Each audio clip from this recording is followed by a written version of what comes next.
Muito bem, pessoal, sejam bem-vindos e bem-vindas. Mais uma aula aqui do canal do Programa Japonês Online, seguindo a nossa série de estudos aqui do Guia dos Advérbios em Japonês. Chegamos à aula número 6. Vamos seguir entendendo como funcionam os advérbios em japonês, conhecendo advérbios novos e vendo-os na prática para que a gente tenha um entendimento maior, melhor, mais contextualizado, que é como a gente acredita que tem que ser de fato. Então, nessa aula, vamos estudar mais 2 advérbios, vê-los na prática e entender cada vez mais aí o que é um advérbio na prática no idioma japonês. Vamos começar então?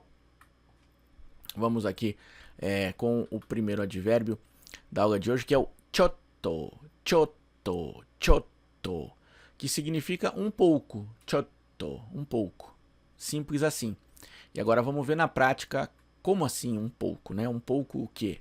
Vamos ver como é que a gente pode usar, como é costumeiramente usado o chotto, chotto. Fica atento, né? A pronúncia não é chotto, é chotto. Entre o cho e o to, a gente tem aqui, né, o que a gente chama de tsu pequeno, que na escrita em romaji, né, em iromaji, né, no caso, a romanização, a gente dobra aqui a consoante, né, indicando que tem uma pausa no som entre o cho e o to.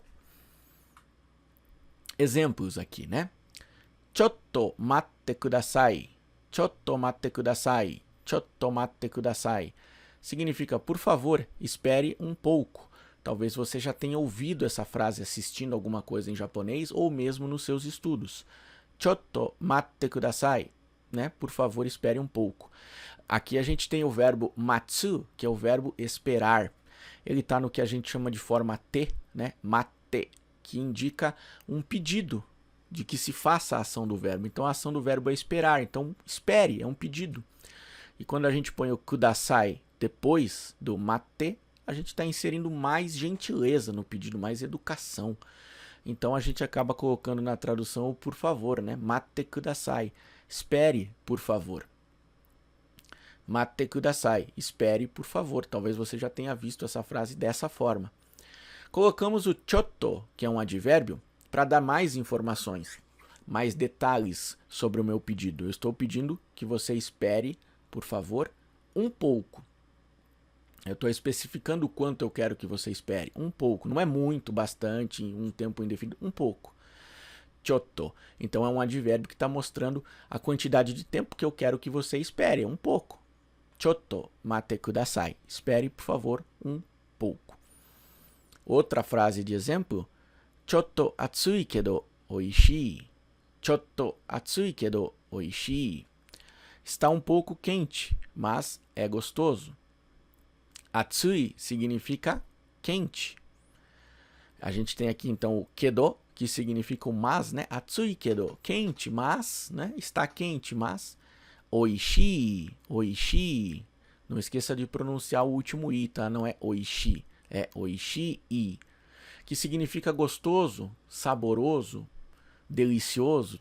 Tanto faz a tradução, indica um bom sabor. Então, atsui kedo oishii, está quente, mas é gostoso. E aí eu insiro o chotto, chotto, que dá uma ideia de um pouco. Então, está um pouco quente, mas é gostoso, né? O chotto, ele adiciona um detalhe a mais ao atsui. Eu tenho mais informações sobre esse quente.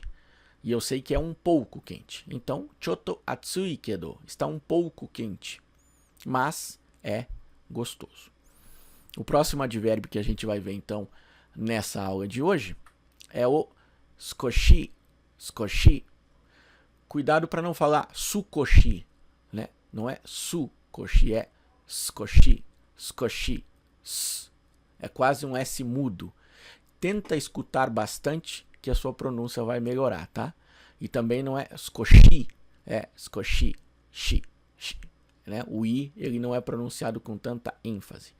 Sukoshi significa um pouco, e aí você pergunta qual é a diferença então se o chotto também significava um pouco. E a verdade é que a diferença ela importa também só um pouco, porque eles são muito parecidos, eles podem ser trocados um pelo outro em vários contextos. São raras as situações em que você usa um e não usa o outro. Então não se preocupe com isso agora. Primeiro, entenda os dois, internalize os dois, veja várias frases de exemplo com os dois. E a diferença, se for realmente significativa, você vai pegar com o uso. Aqui não é muito importante a diferença, tá? Então não se preocupe com isso, pelo menos não agora. Vamos ver na prática? Skoshi nemutta. Skoshi nemutta. A gente tem aqui o verbo nemuru, que significa dormir. Ele está no passado, nemutta, que significa dormir. E aí eu acrescento skoshi, skoshi, para dar uma ideia de que eu dormi um pouco. Eu estou adicionando uma informação adicional, um detalhe a mais sobre o fato de eu ter dormido, né? Eu dormi um pouco. Então, o advérbio traz esse detalhamento sobre o quanto eu dormi.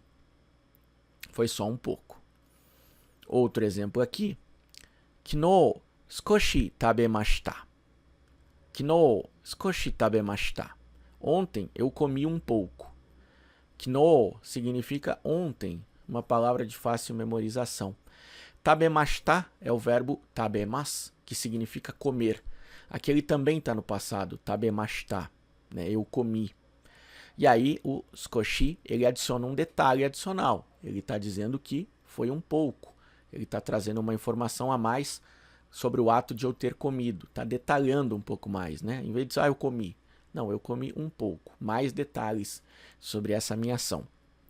Essa é, na essência, a função dos advérbios. Com isso, você aprendeu hoje 2 advérbios novos, que podem ser bastante úteis, são muito usados. Pode ser que nos seus estudos você já tenha até se deparado com eles, ou assistindo coisas em japonês, ou se você mora no Japão ou vai para lá, provavelmente já ouviu também. Então deixe nos comentários aí se esse vídeo foi útil para você. Não deixe de curtir e se inscrever no canal. E a gente se vê então no nosso próximo vídeo aqui do Guia dos Advérbios. Bons estudos para você!